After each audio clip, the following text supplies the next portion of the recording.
Jason here. Got a small project that I'm gonna attempt to work on here that I thought I'd document because after research found that there wasn't a ton of videos on how to do this, so I thought I'd take the opportunity, since I haven't posted in a while, to put a video out on how to install an oil breather kit on a Volkswagen 1600 or any Volkswagen motor really. And so we're going to attempt to do that.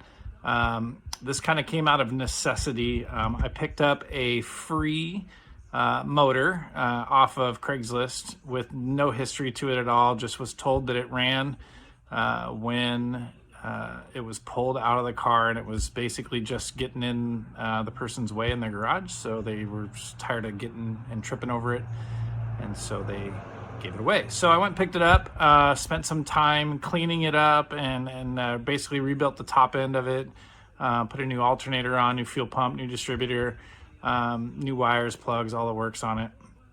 And when I got it put up on the start stand, it started spewing oil out from underneath the crank pulley, and didn't really know why it was doing that. So I started asking around, and come to find out that after a little bit more research into the motor's bigger than I thought it was.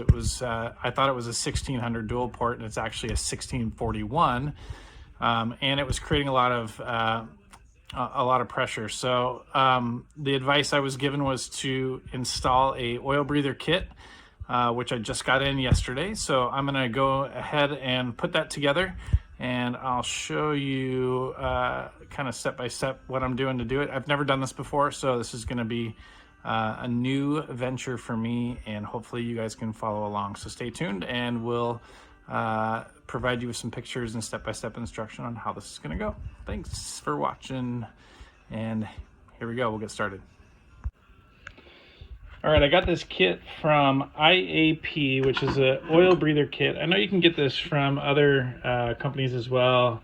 MP makes them as well, and they're pretty much the same thing. But basically what you get here is you get a case like this with a little bit of foam inside it. So spongy foam here, which collects the oil. And you've got a hole on either side, and in the front, this will actually mount like this. You'll have a one side that will go to one valve cover, and another side that goes to the other valve cover, and then this will tap into the oil filler neck, and then this foam sits in here, and you'll tap it down in place just like that. And then in this kit comes with, and I haven't even opened it yet, so let's try to open it one-handed and see what happens here. Not gonna help. So this kit comes with all the necessary hardware to install, and all the hose. So hose clamps and all the goodies here. And I was telling you about the motor that I got. I'll post some pictures of the before and after of the motor, but this is the motor that I'm going to put into my bus. So if you've watched any of my other videos, you've seen that I put a Wagons West slam bay kit on this 69 bay window bus.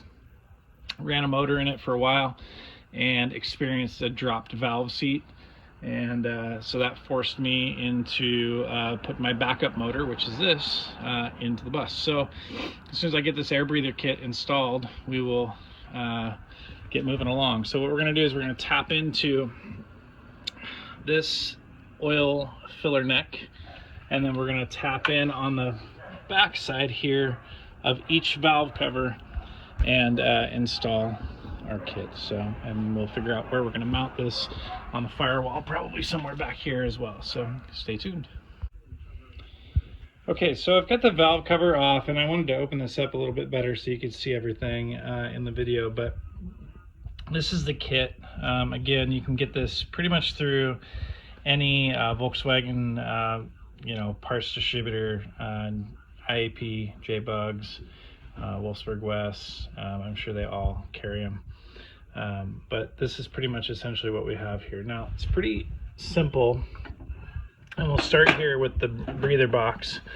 And what we're going to do is we're going to pull out that foam pad, And you have a series of these copper washers that go with it, and these ports, basically. I don't know what they're called, but essentially what we're going to do is we're going to feed them in through the inside, but we're going to place a copper washer on each side, and they don't need to be sealed off super good. I mean, you're not going to get a ton of pressure in here, so it's not necessarily something that you need to worry about having a really tight, super great seal to, as far as like having a rubber gasket or anything in there. But so essentially what we're going to do is the first step, I'm going to set up this breather box with the ports and the brass or copper, I'm sure those are, I don't know what they are, but we're going to set those washers up in here. So we'll start off and do that next.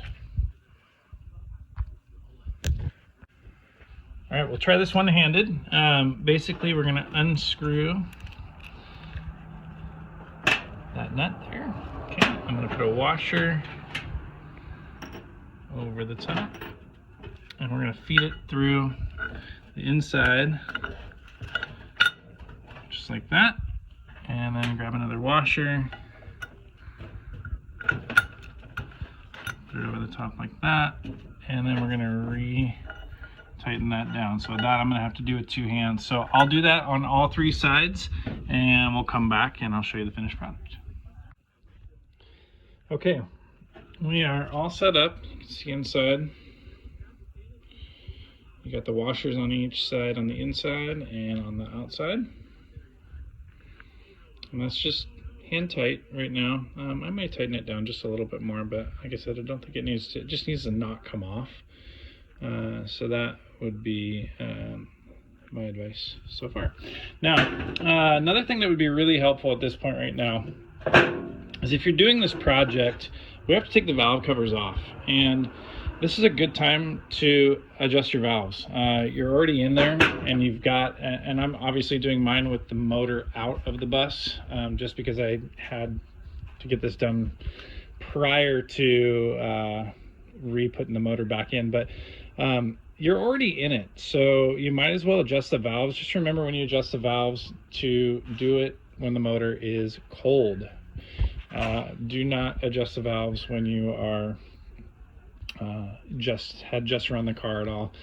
This thing's been sitting for weeks, and I'm finally ready to get this finished. So I've actually already adjusted the valves on these, so they are set and ready to go. So this is my last step, so I'm not going to show that at all, but yeah, ready to go. So the next step really is going to be to take the port, and we're going to mount it onto the valve cover. Now, to do that, we're going to have to drill a hole in the upper leading edge of the valve cover itself. You want to put this on, I guess it would be closest to the firewall on the upper corner.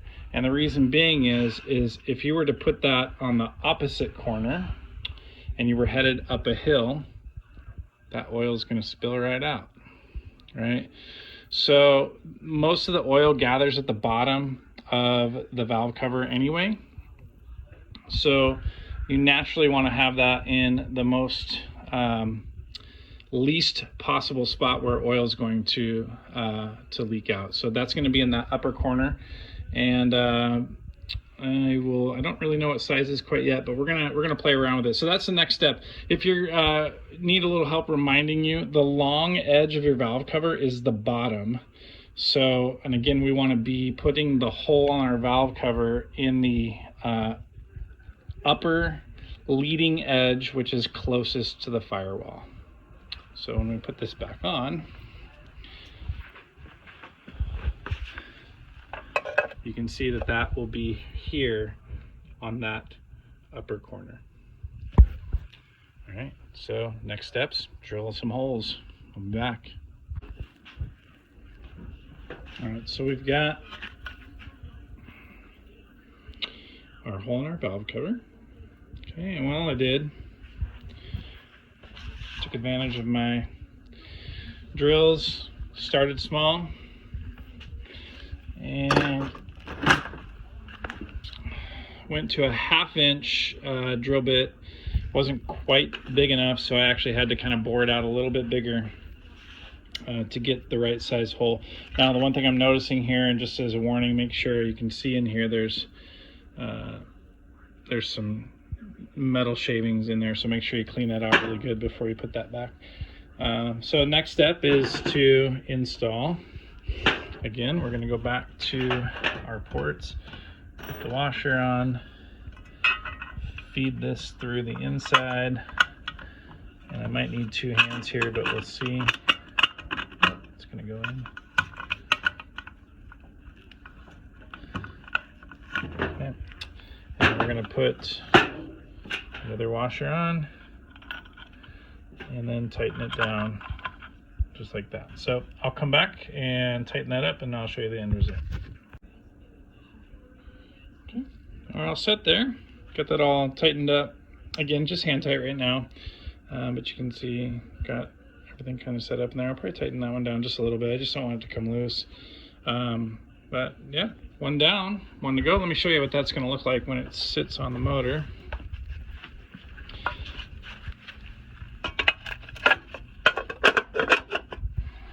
There goes my motor. And there we go. And then we'll have our hose coming off of there, and we'll try to make sure we don't kink that up when we get it in there. And that might be a little bit of a tight fit there. So we'll see what happens here when I get into this. I may have to play with the tin a little bit to get that to fit right, but I guess we'll find out together. And if I have to redo another valve cover, just so be it. Good learning experience, but we'll find out when we get ready to install that one. So the other one I may tuck that in a little bit closer to, or a little bit further away, and come out here a little bit more to kind of stay away from the engine tin here. But I should be able to just pull this away too as well and keep it from pinning up. So we'll see what happens here. But I'm gonna work on the other one now, so stay tuned. All right, so we got the driver's side valve cover finished. You can see set inside there, pretty easy. I came out just a little further on that valve cover, and you can see that it actually fits quite a bit better. And so I think I actually have another valve cover. I'm gonna tap into the passenger side valve cover and come a little further out and redo that one, just to give me a little bit more space. I don't want to have that hose kinked up. I mean, that's the one thing you don't want, because this whole purpose is to allow the motor to breathe. And if you've got kinked lines, you're definitely not going to be able to solve that issue. So that's what I'm going to do. I'm going to tap into another valve cover that I have, and then I'm going to tighten these up just a little bit, just hand tight. So I'll tighten those up, and next steps from that point on are I got to put the motor back in. So hopefully I'll be able to, shouldn't take too long, throw the motor back in, get everything kind of bolted back up, and then we'll work on mounting the breather box and find a good location for it. But I want to wait until I get the motor in so we can route everything appropriately and get the right size length on our tubing there. So hopefully when I come back to you next, we will have motor back in the bus. All right, I finished up, although I said I was going to go to motor install first, I finished up the other valve cover, and I actually want to show you the difference. You may or may not be able to see it, but just a slight difference in location of where that is.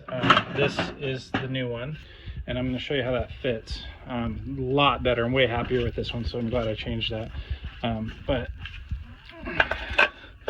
you can see this time I've got plenty of room there now, and I'm not going to have any issues with anything kinking up on me or anything getting tucked underneath that engine tin. So now we can go to a engine. We'll get into the motor and we'll install the motor. Right there hopefully that won't take too long. She's given me issues in the past, but hopefully she's nice to me today. So off we go. Okay, we got the motor in, kind of, just the bottom two. Nothing's hooked up yet. But what I wanted to show you is something I'm learning kind of as I go. We'll see how this goes. Actually, let me set the jack down all the way here.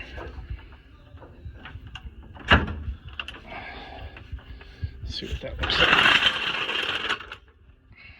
like. So, placement might be an issue for me. So on a bus, this is a 69 bay window bus, and I am up against the firewall here. Now I do have space on the backside here, so I'm pretty certain that I can get a hose in there. And I think what I'm gonna have to do is I'm gonna have to run the hose extra long so it doesn't kink. But what I was thinking is if I do it again, and I may have to redo this, but I will put that port a little bit further back here. I don't know how that's going to impact on a Bug or any other, Volkswagen that you're putting a motor in. Obviously, this is a Type 1 motor. If you're in a 72 or later bay window bus, you're going to have the 2.0 or different style motor. But with the upright motors, you might have placement issues coming up against the firewall. So, I don't really know what the answer is to that, and I guess I'm going to find out.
All right, we are finished getting the motor all installed. Everything's hooked up. Got the fuel lines, accelerator cables, all the bolts. Everything's back in the mustache bar, ready to go. One thing that I want to point out that I noticed in the last video that I showed was how much space I had on the passenger side. Well, that's because when I installed the motor, the valve cover slipped.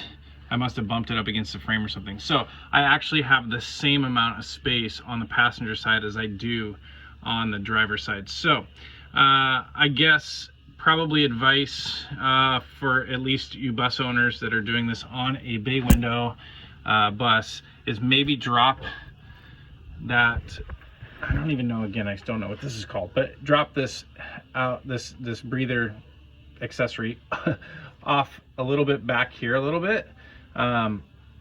But I think what I'm going to end up doing is, and this is my personal choice here, is I think I'm going to tap in, and this bus is already modified and such, so I think what I'm going to do is I'm going to actually drill a hole right back here in the firewall, and I'm going to run that breather tube once we get it all hooked up, I'm going to run it through that one hole, and I'll do the same on the other side. So it'll basically, I'll have a hole right here, and that way I don't have to worry about kinking the hose trying to get it back up through the firewall or anything like that. So I think that'll be the easiest way to do it. So next step is to put the breather box together. So we're going to show you that really quick.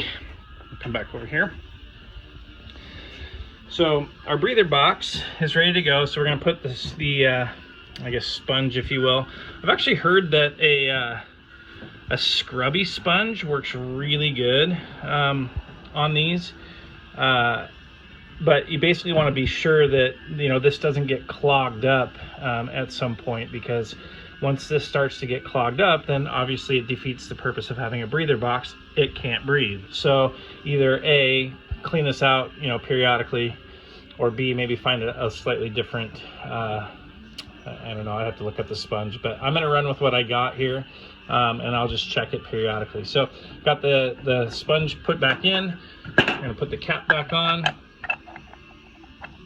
and you've got a washer and a nut, and I'll put that in and tighten it down. I'm just going to get it hand tight for right now. There's that one. And this is really hard one-handed here. There we go. I'll come back over to this side. There we go, hand tight, and then I'll just tighten that down as well. I already went through and I tightened these up. There's at least on my kit that I got from IAP, is 3/4. So I just used 2 wrenches and tightened it up, just not too tight, just enough to get it to not be loose. So I'll tighten these up, and then placement wise, what I'm thinking, got a couple options. So we can either go to the fan shroud, which I'm not really super stoked about. So I've seen that these are I've seen them installed here as well. So maybe we go up against the firewall here as well. I know I've got plenty of room behind here to not tap, accidentally jump into the gas tank. So, obviously I'll use a short self-tapping screw to kind of tap into this. But I think that's the plan, is to go back here and then run everything off and into where they need to go. So we'll basically show you that as soon as I get the breather box tightened up and installed. So stay tuned. All right, so I've got one side tapped in. This is where I decided to go. I went over the top of the hump because the distance on the 2 raised sides are not the same as where they mount. So if I go over the middle or off to the side, it sits flush actually. So that worked out pretty well. You can see I've already got the hole tapped in. I just took a drill and put a little pilot hole in there, and I am literally using that small, I don't know if you can see that very good, but that small of a screw, just enough to hold it in, and that's it. So I'm gonna drop that screw in, tighten it all up, and then we'll start measuring some hose here, see how we go. So there you go. All right, we are all mounted, ready to go. Next steps here, you got this in your kit. You have a roll of this plastic tubing, and really the last parts here are pretty simple. You've got the tubing, and you've got a bunch, 1, 2, 3, 4, 5 of these clamps. And what we're going to do is we're going to run one from here to the middle there. This is going to go to the passenger side valve cover. That's going to go to the driver's side valve cover. Now, as I mentioned before, I'm going to have to get a little creative due to the location of where the connectors are right there. So I think I'm going to drop a hole I'm gonna drop it right here. Actually, this might be pretty easy. Just drop a hole in here. It's just off to the side of the frame, so it shouldn't be too hard to get into, and I'll just take my 1/2" drill bit and pop a hole in there, and then same with the other side, and that way I have a pretty easy run. You want to make sure that you don't cut this tubing too short, so you're better off kind of eyeballing it, you know, maybe measure if you want, but I'm going to run this first one. I'm going to connect it here, and I'm going to cut it just a little bit long to connect here, and that's where I'm going to start, and I'll get back to you as soon as we're all hooked up. All right, we've got one set up. These clamps, I just tightened them down just tight enough. You don't have to be super tight, but I just tightened them down just enough to not move. I just don't want them going anywhere. I attempted to drill a hole where I said I was going to. And I ran that hose down, and it was really clogging. It was kinking up the hose. So I abandoned that idea, and I've got this set up all ready to go, and I ran it, I don't know if you can see it, but I ran it back behind the firewall in the tin. I actually have a gap, and I'll show you on the other side, but you can see that I ran right back there. So just enough space back there to tuck that hose, and then we'll mount that right up and tighten her down, and then run the last one, and we should be ready to roll. So